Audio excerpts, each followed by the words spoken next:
नमस्कार, मी वृषाली पाटील बातमीपत्रात आपलं स्वागत करते। या बातमीपत्रात पाहणार आहोत महत्त्वाच्या 50 बातम्या सुपरफास्ट पद्धतीने।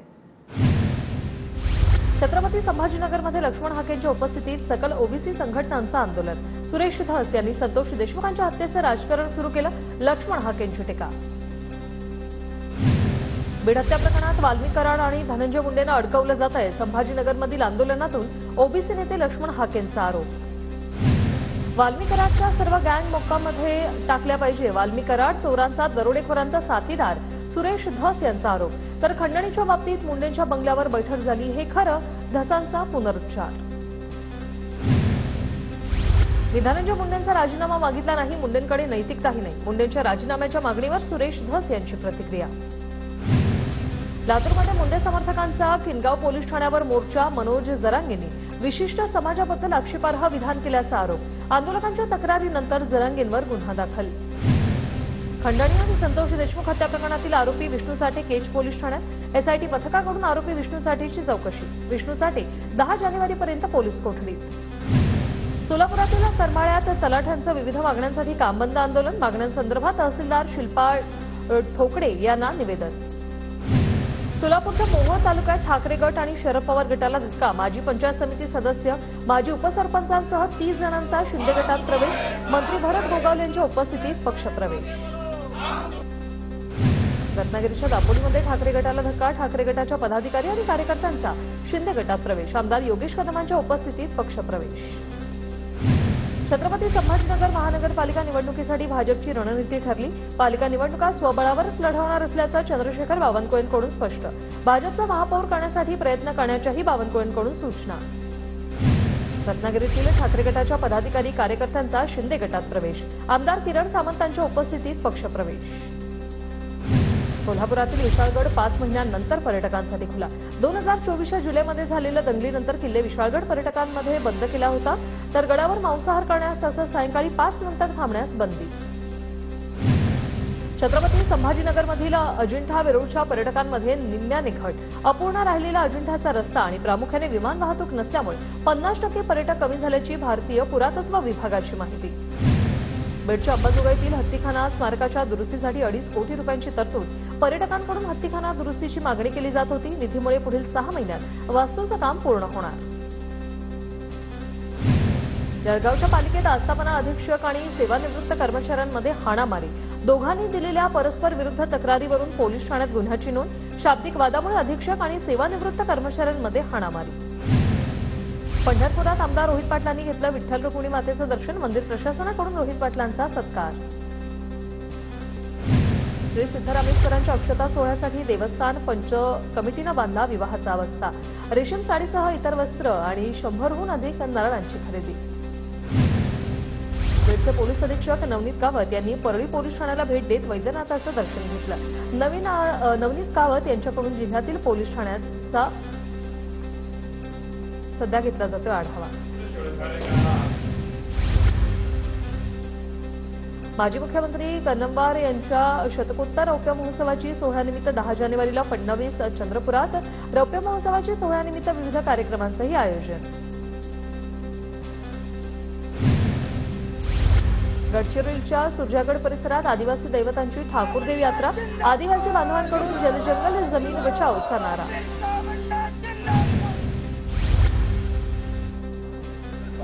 जळगावात राज्यपाल सीपी राधाकृष्णन यांच्या उपस्थितीत उत्तर महाराष्ट्र विद्यापीठाचा 33वा दीक्षांत समारंभ। राज्यपालांच्या हस्ते सुवर्ण पदक देऊन विद्यार्थ्यांचा गौरव।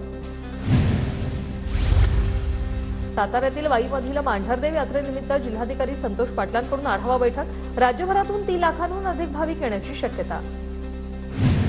साताऱ्यातील पाली खंडोबा देवाच्या यात्रेची तयारी पूर्ण। जिल्हाधिकारी संतोष पाटलांची देवस्थान समिती प्रशासकीय अधिकाऱ्यांसोबत बैठक। यात्रास्थळाची पाहणी करून आढावा घेतला।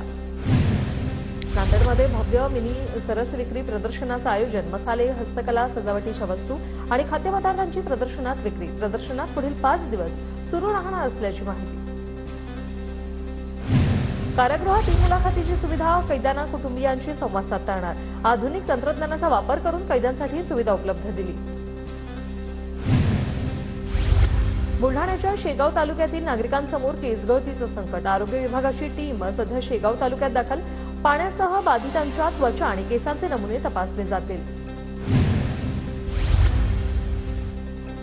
सांगलीत रब्बी हंगामासाठी टेंभू योजनेचे आवर्तन सुरू 55,000 हेक्टरवरील शेतजमिनीला फायदा होणार। सांगली, साताऱ्यासह सोलापूर जिल्ह्यातील शेतकऱ्यांना दिलासा। वाशिम जिल्ह्यातील रब्बी पिकांसाठी पाण्याचा उपसा सुरू असल्याने पाणी टंचाईची शक्यता, शेतकऱ्यांनी नियोजनबद्ध पद्धतीने पाण्याचा वापर करण्याची गरज। सोलापुरातील उजनी धरण पर्यटन स्थळ होण्यासाठी हालचाली, माढ्याचे आमदार अभिजित पाटलांकडून धरण परिसराची पाहणी। उजनी धरणाच्या पर्यटन स्थळ विकासासाठी अधिवेशनात प्रश्न मांडला होता। जळगावच्या भुसावळमध्ये भाजीपाल्यांचं भरघोस उत्पादन, भाजीपाल्यांचे दर 30 ते 40 रुपयांनी घसरले। मेथी, पालक, पोकळा आणि कोथिंबीरच्या जुडीची विक्री। जालन्यात वातावरण बदलाचा मोसंबीला फटका, धुक्यामुळे झाडांवरील फळांना बुरशीचा प्रादुर्भाव, मोसंबी उत्पादक शेतकरी अडचणीत। परभणीतील खासगी ज्युनिंगमध्ये कापूस विक्रीसाठी वाहनांच्या लांब रांगा, खासगी व्यापाऱ्यांकडून कापसाला 7,000 ते 7,200 रुपयांचा दर। जळगावच्या पारोळ्यात पाणीपुरवठा विस्कळीत झाल्याने महिलांचा पालिकेवर मोर्चा, मुख्याधिकाऱ्यांना महिलांनी घातला घेराव, महिलांनी महापालिकेवर मोर्चा करून अधिकाऱ्यांना जाब विचारला। नंदुरबारमध्ये अंगणवाडी सेविकांचं जिल्हा परिषद कार्यालयासमोर थाळीनाद आंदोलन, लाडकी बहीण योजनेच्या कामाचं वेतन न मिळाल्याने अंगणवाडी सेविका आक्रमक। वर्धा ते दहेगाव आणि तुळजापूर रेल्वे स्टेशन बस फेरी सुरू करण्याची मागणी, बस सुरू करण्यासाठी विद्यार्थी प्रवासी मित्र संघटनेचं निवेदन। बुलढाण्याच्या शेगाव तालुक्यात केस गळतीने नागरिक भयभीत, डोक्यात खाज येणं आणि नंतर केस गळत असल्याचा नागरिकांचा दावा। बोंडगाव, कालवड, हिंगणा या गावातील नागरिकांना केस गळतीचा त्रास। नांदेड जिल्ह्यात कापसाचा दरात घसरण झाली आहे। चांगल्या बाजारभावाच्या प्रतीक्षेत शेतकऱ्यांकडून कापसाची साठवणूक, कापसाला 7,000 ते 7,500 रुपयांचा भाव, कापसाला 10,000 रुपयांचा दर मिळण्याची शेतकऱ्यांची मागणी। नांदेड जिल्ह्यात थंडी वाढलेली आहे, फुलांच्या रोपांवर बुरशीजन्य रोगांचा प्रादुर्भाव, फुलं उत्पादक शेतकरी हवालदिल। अहिल्यानगरमध्ये पतंगबाजीसाठी नायलॉन मांजाचा सर्रास वापर, कायद्याने बंदी असलेल्या नायलॉन मांजा शहरात येतो कुठून, पर्यावरण प्रेमींचा सवाल। संभाजीनगरमध्ये भरधाव पिकअपच्या धडकेत 15 वर्षीय मुलीचा मृत्यू, रेल्वे स्टेशन रोडवरील म्हसोबा चौक परिसरातील घटना।